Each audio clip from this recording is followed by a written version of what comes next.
যে জিনিসের দাম ছিল 50 টাকা সেটা 100 টাকা, কিন্তু কর্মচারীদের বেতন কিন্তু ওই আগের মতোই আছে।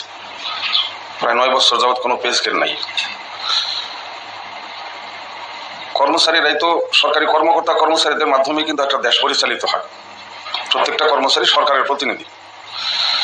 এই এদের অবস্থা যদি বেগতিক হয় তাহলে স্বাভাবিকভাবেই যে প্রশাসনিক সার্বিক কার্যক্রমের মধ্যে একটা ব্যাহত হওয়ার সম্ভাবনা থাকে। তা আমরা একসময় দেখতে আমার কারণ কি বিষয়, মানে আজকে আমরা এই হালতের মধ্যে কি কারণে বললাম, মানে মরহুম আব্দুল আজিজ ভাইয়ের সময় আমরা ওইভাবে ওতপ্রোতভাবে ছিলাম না। আমরা চাকরিতে যোগদান করার পরেই তাদের কাহিনী আমরা শুনতাম বড়দের কাছ থেকে। তার সঙ্গে সংগঠন করেছেন আমাদের এই যে ভূমি রেকর্ড জরিপ অধিদপ্তরের প্রাক্তন সভাপতি মরহুম এম এ বাতেন ভাই ছিলেন, এটা আপনারা অনেকে চিনেন।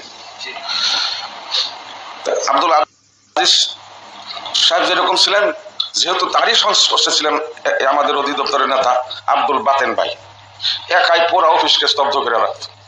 যে কোনো সমস্যা হলে একাই প্রতিবাদ করে ফেলাইতেন। এটা আপনারা জানেন। একবার 45 জনের নামে একটা দুর্নীতি দমন বিভাগ থেকে 4th শ্রেণী 45 জন কর্মচারীর নামে কি একটা অভিযোগ হইলো যে ডিজি সাহেবের রুমে শুনানি হবে।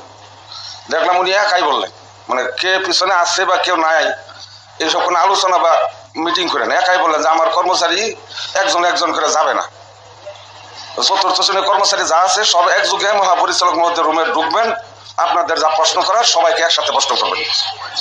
এই যে এক শক্ত ভূমিকা তার আমি দেখছিলাম, শেষ পর্যন্ত দেখা গেল যে তার যে কথা সেটাই বহাল থাকলো। ডিজি সাহেব শেষ পর্যন্ত শুনানি বাতিল করে দিলেন, শুনানি আর দেওয়া লাগলো না। এই যে তাদের নেতৃত্ব, এত সাহস, এত শক্তি তারা কোথায় পেলেন? তাদের মধ্যে ছিল ঐক্য, একজনের প্রতি আরেকজনের বিশ্বাস। একজন নেতার সবচাইতে বড় গুণ, আমি তো ওই যে সংগঠনের পাশাপাশি আবার তবলিগ জামাতের লোক, তো তবলিগ জামাতে যখন আমরা যাই আমাদের সাথে অনেক সময় আলেম থাকে। তা আলেম তো আমাদের সাথে বেশি জানে। এখন আলেম ওইখানে বসে যদি সবসময় মনে করে আমি হইলাম আলেম আর একজন সাধারণ বাংলা শিক্ষিত মানুষ সে হইল এটার জিম্মাদার, এটা কি করে হয়, কেমনে মানি? তাহলে কিন্তু ওই জামাত চলবে না। জিম্মাদারের কাজ হইল যেখানে 10টা লোক আছে কার ভিতরে কি যোগ্যতা আছে এটা সম্পর্কে তার প্রথমে ধারণা সৃষ্টি করা।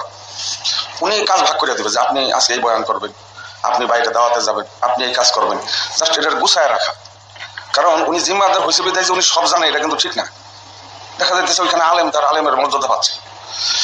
এরকম আমাদের সংগঠনের মধ্যে দেখা যায় অনেকে যোগ্য, শিক্ষিত এবং সাংগঠনিক অনেক অভিজ্ঞতা সম্পন্ন লোক আছেন। দেখা গেছে অপেক্ষাকৃত একটু দুর্বল প্রকৃতির একজন লোক সংগঠনের সভাপতি সেক্রেটারি পদে চলে গেছে।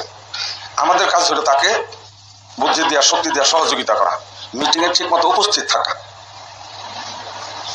একই ব্যক্তি যখন দেখবেন 10 জনের মধ্যে বক্তৃতা দিচ্ছেন তখন তার কথা মুখ থেকে এক ধরনের বক্তব্য আসবে, আর যখন দেখবেন যে 100 জন মানুষ উপস্থিত হচ্ছেন তার ভিতরে সাহস কিন্তু অটোমেটিক বেড়ে যাবে।